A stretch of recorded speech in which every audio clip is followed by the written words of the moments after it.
بسم اللہ الرحمن الرحیم۔ السلام علیکم۔ یہ دعا اللہ تعالیٰ کو بہت پسند ہے اور جو ایک بار پڑھتا ہے اللہ تعالیٰ اس سے راضی ہو جاتے ہیں۔ اسلامی چینل پر نئے آنے والوں کو خوش آمدید۔ اگر ہمارے چینل پر نیو ہے چینل کو سبسکرائب کریں، بیل آئیکن پر کلک کریں تاکہ اسلامی انفارمیشن آپ تک پہنچ سکے۔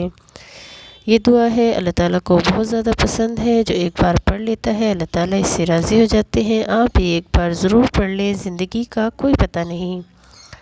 حدیث کی باتوں میں ایک دعا آتی ہے جو اللہ تعالیٰ کو بہت پسند ہے، وہ اللہ تعالیٰ کو بہت پیاری لگتی ہے، اور اس دعا مبارکہ کو پڑھنے والا بھی میرے رب کے خاص بندوں میں شامل ہو جاتا ہے۔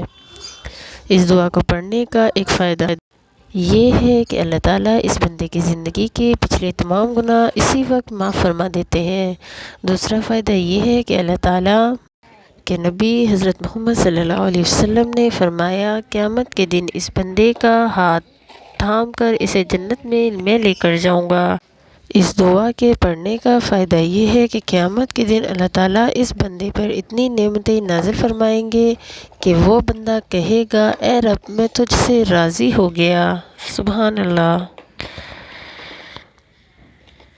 اس دعا کو پڑھنے کا چوتھا فائدہ یہ ہے کہ اللہ تعالیٰ اس بندے سے راضی ہو جائیں گے۔ اس دعا کو روٹین بنا لیں، روزانہ چاہے ایک بار ہی ہو اس دعا کو ضرور پڑھیں۔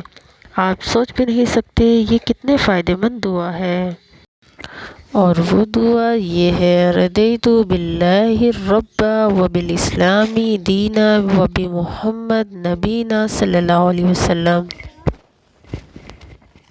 اس دعا کا ترجمہ، اے اللہ میں تجھے رب مان کے راضی، اے اللہ میں تیرے نبی صلی اللہ علیہ وآلہ وسلم کو سچا نبی مان کے راضی، اور تیرے بھیجے گئے دین اسلام کو سچا دین مان کے راضی۔ کتنا پیارا ترجمہ اور کتنی بہترین دعا ہے۔ اس دعا کو یاد سے روزانہ ایک بار ضرور پڑھ لیجئے، انشاءاللہ دل میں بڑا سکون اور دل بڑا منور ہوگا، اور کائنات کا پیارا رب اس بندے سے راضی ہو جائے گا۔ تو ویورز، یہ تھی ہماری آج کی ویڈیو۔ امید کرتے ہیں آپ کو اچھی لگی ہوگی۔ اگر اچھی لگی تو لائک کریں، چینل پر نیو ہیں تو سبسکرائب کریں، کیونکہ اسلامک چینل پر آپ کو اسلام کے متعلق تمام انفارمیشن ملتی رہیں گی۔